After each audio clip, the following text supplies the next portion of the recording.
Magandang hapon mga boss. Meron na naman tayong strobe light na ayusin, no? 3 piraso to. Ayan. Ayan mga boss, mga ma'am, mga sir. 3 piraso to. Ayan, ano? Pangit yung camera natin. Ba't kaya ganyan?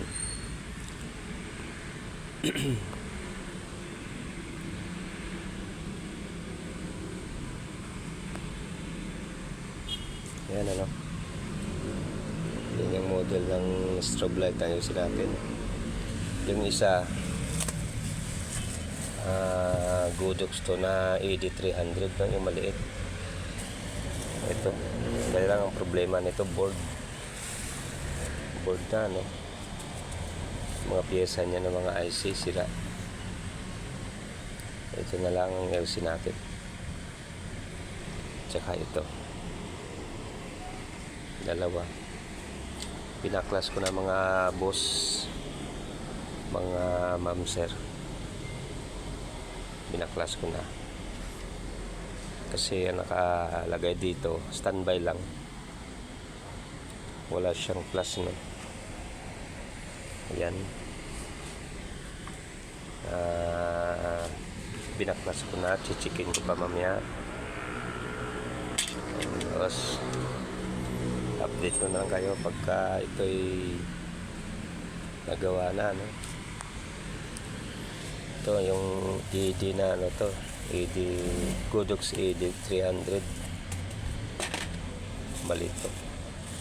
Board yung sira niya, no? Pinasok ng langgam, binahaya ng langgam, napakadaming langgam bumaya, no? Kaya nasira siya. Update ko na kayo mga sir, ma'am, sa ating gagawing Godox. Medyo wala tayong vlog na nakaraan kasi nag-service tayo, ano, sa mga Land Cruiser na mga bulok yung frame tsaka po, ano. Nagsawa na ako gawa ng upholstery, ano, kasi pag nag-service tayo doon sa mga customer natin, mga Land Cruiser na luma, no, mga BG40 1960s, no? Yung mga frame nun, mga frame na tubo at spring sira na, no? Tapos mga foam, kaya medyo nakakapagod mag-grinder, no? Wala tayong mga vlog dahil naubos lang yung oras natin pabalik-balik yun, no? Tapos nagre-repair tayo ng mga sirang frame niya. Hindi ko na yan kinuhanan ng, ano, no? Hindi ko na kinuhanan ng video. Tapos tinirang kaso pa tayo. Dito na lang muna tayo sa Godox. Pero may ginawa ko rito na seat cover sa Fortuner. Ito, seat cover lang ito. Ayan, o. Seat cover lang siya.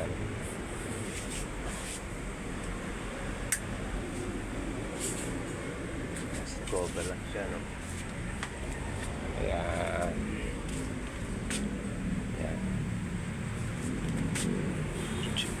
Pina original sign, seat cover lang to. Yung headers wala pang butas, may mga sulat pa. Naka original design, tapos nakalubog siya, no? Nakatusok to. Yan muna tayo. Ayan. Tingnan, no? Medyo malabo lang, pero madali, ano, kasi yung materials niya brown, tapos ito yung headrest niya, no? Original sign, pero dito sa ilalim naka-velcro lang. Hindi ko na siya tinahi sa kamay kasi ganun din, gusto lang may-ari nito si kubiran kasi ito nasira na, no? Lagyan muna natin ng ano to, kasi maraming mga pusa rito. Ito yung sa driver, no? Yan. So ayan, update ko na lang po kayo mga boss, mga ma'am, mga sir, mga master, sa ating Godox na mga strobe lights. Bali 3 piraso, pero itong isa wala nang pag-asa to. Yung AD300 niyan, wala na yan. Bili na lang ng bago yan. Titingnan lang doon sa shop ko, merong sa supplier ko, merong kami ba board. Dalawa ang board nun, power supply at saka yung system yan. Hanggang dito na lang mga boss. Bye.